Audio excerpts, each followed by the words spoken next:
I'm Carrie Rubrush, sitting here with Julie Connor, City Council candidate for District 7.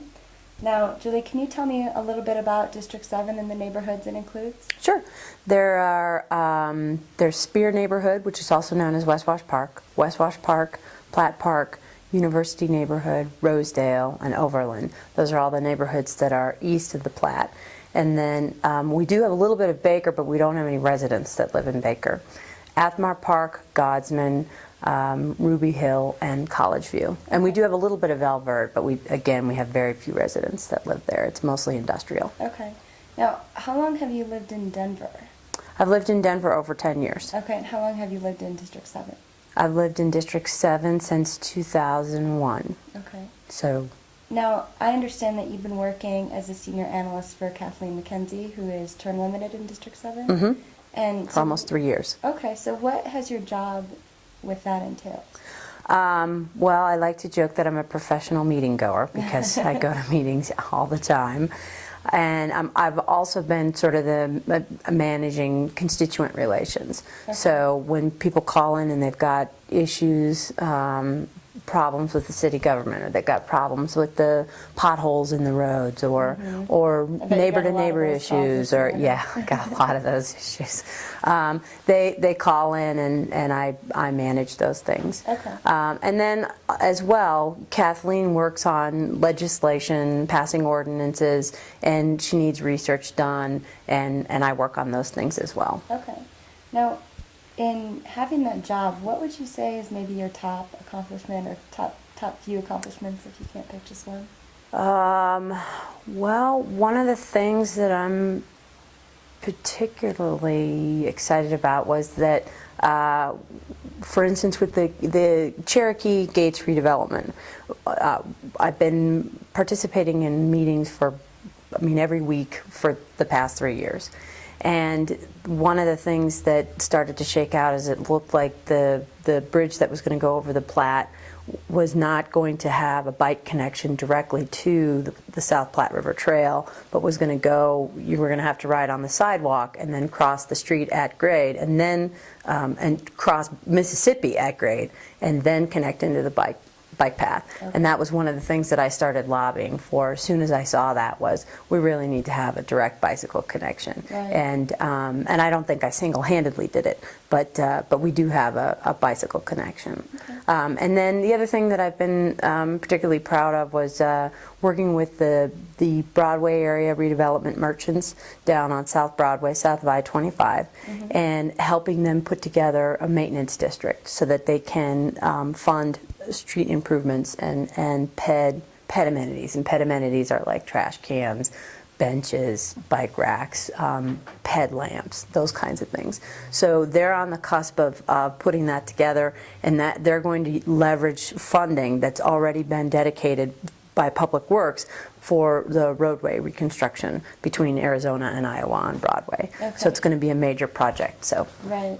Now, it sounds like you've already been really involved. So besides the obvious, how do you expect your outlook or your day-to-day things to change if you become elected as a city council member? On Monday nights, I have to sit on the dais and vote. Yeah. That's how things will change. Really? Yeah. That's all? That's how involved you've been? Yeah. Okay. Yeah. Now, I see that your background was in graphic design for a long time. So how did you become involved in city government in the first place? Well, I've always been a bit of a political junkie, and I've always been I've always participated in public service. I mean, I was in the Peace Corps for 2.5 years, and so I've had experience with community development and grassroots organizing and grassroots work, and so when I came to Denver, probably was it 2001 or 2000, Susan Casey ran for mayor, and I had been very active with the Colorado Environmental Coalition and very active with Sierra Club, and I decided that I was interested in, because I had been working at the city government, and I realized that how important that city level of government is that day-to-day quality of life issues really gets answered or addressed at the city level, or it doesn't get addressed at the city level. Right. And so I realized how important city government politics is. And so I worked on Susan Casey's mayoral campaign, and that's when I started to get a taste for city politics. Okay. And then after that campaign, I worked for another year at community planning. Actually, so it wasn't 2001, it was 2002. Sorry, because the election was 2003.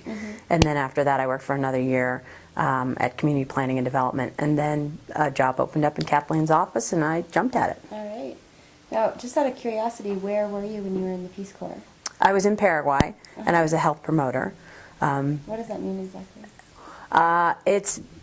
It's basic health promotion, such as going to the schools and bringing toothbrushes, and encouraging the teachers to take a break and brush the kids' teeth, because that will be the only time they brush their teeth all day long. Right. It's getting involved in the. I mean, I lived in a settlement of. I don't even call it a village. I lived in a settlement of about 70 households, and you try to develop relationships with mostly the women, because they're in charge of the kind of the safety in the household and the food and those things that we kind of associate with basic health, and you try to insinuate yourself in their groups and in their networks and talk about those things. Okay. So, I mean, really basic stuff. Right. Like you need to pick the fire up off the ground, because if you're cooking over an open flame on the ground and you've got a 3-year-old that's chasing the chicken around and falls into the fire, then you have a 3-year-old that's scarred for life. I mean, basic stuff. Do you think that going to help people in the Peace Corps had any influence on your desire to go into public service? Sure. I think it's all part and parcel of a personality that's interested in those kinds of things. I mean, I'm driven by big picture visions, like justice and democracy. And what I really like about local politics is that you can take those big picture